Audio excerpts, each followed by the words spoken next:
Hey YouTube, you have found your way at Mind Your Mind with Just Justified. And that is me, Just Justified.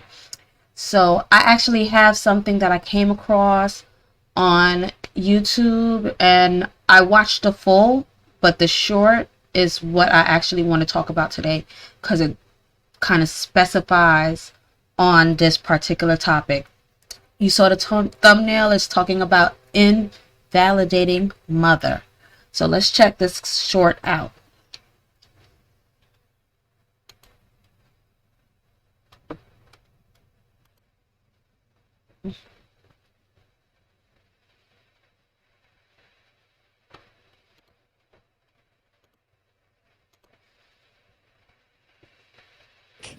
My mama listens. My mama listens, but she don't hear. Okay, give me an example. Please. Like, I told her, like, hey, mom, I got violated and stuff like that in so January. sorry. I'm so sorry. And she lit a cigarette and was like, okay. And then she didn't say nothing. And I got up and I walked off. What was going through your mind at that moment? I was molested when I was younger. This is a triggering conversation for me. One thing I will not do is sit here and be ridiculed by my own child who knows I will go to the ends of the earth for you. You know it. Mama, no, I didn't listen. say- no, you said 'cause I you didn't didn't- say your piece. Now listen to me. And the reasons why I didn't say nothing, because you know this already. If you felt like you needed more help, I'm not the one to help you with it, because I ain't done with my own healing. And you know this. This is not something I hear from you. So if you needed that healing, what you should have did was got yourself some doggone professional help, or reached out to me and said, I need professional help. So how the hell am I supposed to help you if I can't help myself? So she started off by saying, and I know she probably mixed that comment saying up where my mom, she said my mom listens but does not hear. But you know, the typical saying is my mom hears but doesn't listen. Then she goes on to share with Karamo that she was violated. And when she told her mom said, okay, and lit a cigarette. Now, to me, that was not a proper response to her daughter. And from the full episode that I did watch, I saw that, you know, she is trying as a mother. That's not the concern right now. But this particular clip, for her to share a traumatic experience and that was her mom's response, that is not okay. Like, the least she could have done was even console her child, hug her, tell her ask her what does she need. Now I know that it may be a trigger for her, being that she was also violated when she was younger. So, but when you're talking about your children, you have to ensure that those debilitating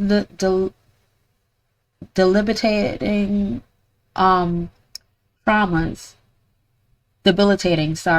those debilitating traumas are addressed, because the world that we live in, we may have to face this.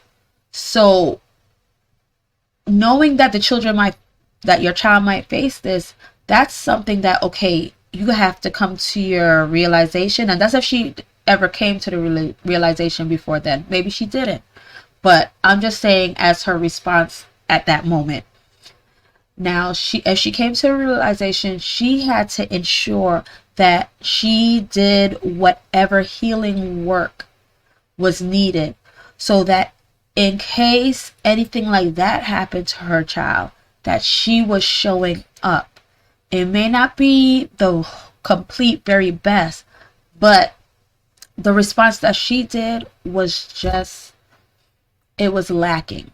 It was lacking. And I don't want to judge a whole, because I understand how trauma can cripple people and things like that. But when you're bringing in children and knowing the things that parents are supposed to provide, seeing your child go through something like that, and that is your response, that is troubling to me. I feel that she should have at least even console, a lingering hug, walk with her to a therapist, make that appointment, ensure that her child is going to heal. Even if I didn't heal properly from this event, from my event, I want my child to heal, because as a parent, that is what my focus is, that the child that I brought into this world will have all the aspects that is needed, that a parent is supposed to provide. As parents, we are supposed to provide, we're supposed to nurture, we're supposed to provide financial stability, we're supposed to provide safety, we're supposed to provide discipline, we're supposed to provide love, medical care, education, financial support. I said that before, food, clothing, a roof over their head, all of that, which is still in their nurturing and protection, right? But then now we're talking about, this is an aspect where your daughter was not safe. Now, she, I believe, was like, I think 17 or 6. I'm not sure the age, if I remember from the full thing, but she was, going outside, and she was one who also skipped curfew and all of that. And I don't discredit her participation in things with just certain lifestyles and everything that she chose, but all in all, I feel like we have to be careful with the invalidation of traumatic events, and traumatic invalidation is when thoughts, feelings, or experiences are dismissed, minimized. It can cause lasting psychological consequences, and it contributes to shame, self-doubt, and emotional dysregulation. So we have to be careful with how we respond to our children when they come to us with these things. Sometimes we have to put aside our own feelings, just like when we're talking about single parent homes and parents having to put the child first and not their feelings of what may be going on with their separation, divorce, whatever it is. This is something else too when it comes to our child's emotional stability. We have to put making sure that they have a good foundation, and it is properly taken care of. Even if something happened, make sure that it's addressed properly, make sure that they understand and they cope well and things like that. We really need to focus on less self, because even when you look at that clip, she responded immediately as in like a deflecting type, like she had a deflecting type of response. So she started shouting out, well, that's a trigger for me, and because that happened to me, and and that wasn't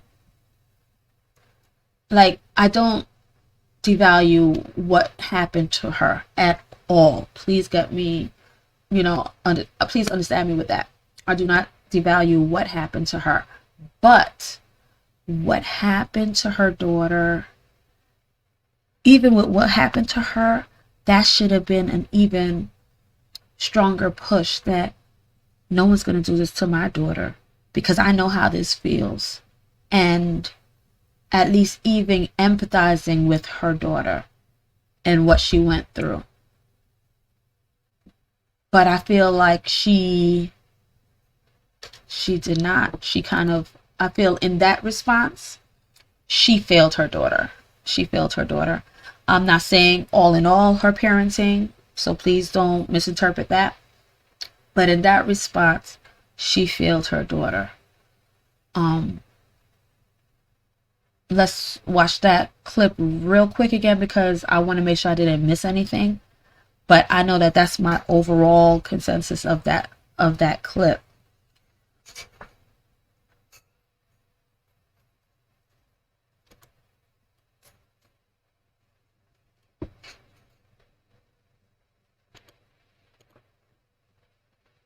My mama listens, but she don't hear. Okay. Give me an example. Please. Like, I told her, like, hey, Mom, I got violated and stuff like that in so sorry. January. I'm so sorry. And she lit a cigarette and was like, okay. And then she didn't say nothing, and I got up and I walked off. What was going through your mind in that moment? I was molested when I was younger. This is a triggering conversation for me. Even in that moment, she didn't even extend any empathy to her while that happened. And you could see that she kind of went into her own head a little bit too. You could see that from the clip. But, you know, even so, I feel like it also triggered her because Karama was also empathizing at the moment with the daughter and with what happened. And then that may have sparked a little defense on her end, maybe about her parenting and what her daughter is saying about it. And she probably got a little bit defensive. One thing I will not do is sit here and be ridiculed by my own child who knows. See, she said ridiculed by her own child.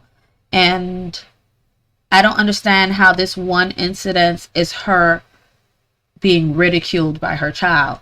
She is sharing something that happened to her, and she's sharing what her mother's response was. Now, that's not being ridiculed. That's her stating something that happened in her life, and, you know, which kind of, in the long video, kind of prove why she shuts down and doesn't feel like coming to her mother for things. So, you know, for her to consider, to immediately jump to why is she ridiculing me? You know, she shouldn't be ridiculed. You know, that was kind of, it sparks something in how she parents with her children altogether. And, you know, that's probably why she shuts down. I will go to the ends of the earth for you. You know it. Mama. No. Now, real quick before we end, I'm not gonna play this anymore because we already watched this and I already touched, I believe, most of what I mostly saw was important. But there is also, so I like going into the comments. So I have some comments that I would like to kind of highlight. All right, let's see.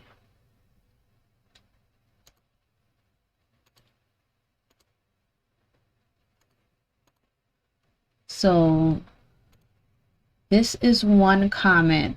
It says, also, she keeps going on about how the daughter should have gotten into therapy. But if you knew you hadn't healed yourself to the point you can't be there for your child, why didn't she get herself therapy? So I get this person's comment as if to say, if she's even, if she threw out at the ending, why didn't she just go and get help? Because I can't do it for you. If you noticed it enough that you could not do anything for your daughter when this happened to her, then why didn't you also go to therapy if that's what you're throwing out as a solution for your daughter? So that I thought was a little bit odd. All right, this next one says, I talked to my mother about this and she said that this disgusted her. It's literally a mom's job to protect your child and keep them and help them to heal. You can heal together. So, right, I don't want to be unrealistic that every single trauma that, you know, us parents may have, we're healed from. But as long as you're aware, you need to kind of put that as a priority as, oh, I need to work on this, because especially that my daughter came to me with this, we need to get this together. We need to heal, and that needs to be a priority. And that was failed with her response from this video. All right, let's look at another. It says she proved her daughter's exact point. Exactly. She listened but not to understand. She listens to get defensive. Most parents are like that. Your child's feelings matter. And as a preschool teacher, I'm constantly saddened when I see children going unheard.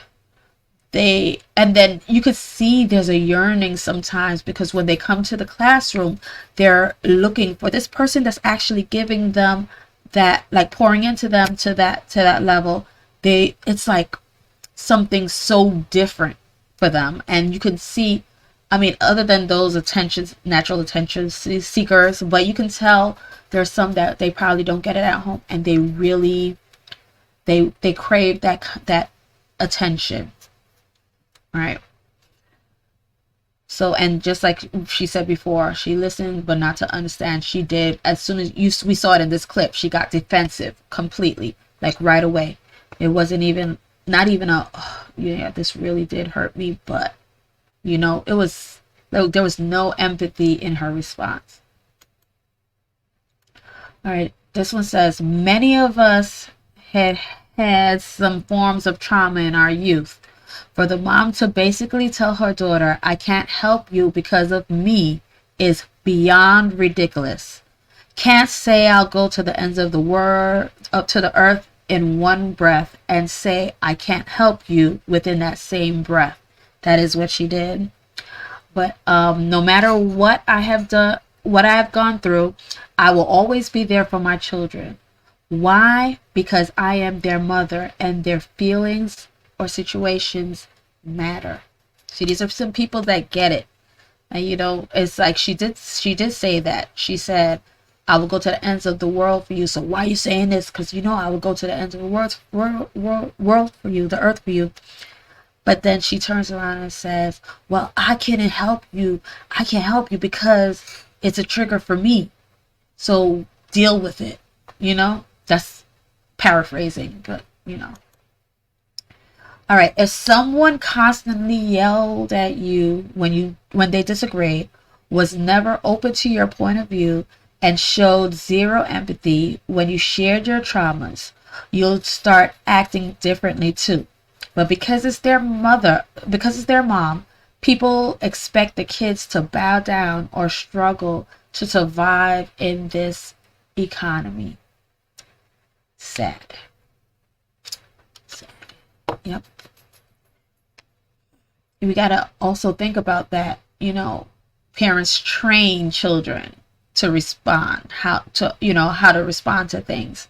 So if this is how she's reacting for this, anything else that happens, because this is something that's so detrimental to someone's development and everything. And if that's how she reacted when this happened, so imagine with any other matter. Would she be that forthcoming to go and talk to her mother? All right, let's go to the next. The saddest part is when the daughter said she was great and the mother said, I couldn't help you because I didn't help myself. That's the most worst excuse. If you didn't help yourself, it's your job to protect your child and help her get the justice you didn't get yourself. So this was most of the comments that I saw in the comment section. A lot of people that were saying, no, you got to put that, like, that unresolved. You got to figure that out, but you have to show up for your child. Show up for your child. So, you know, figure it out. That's it.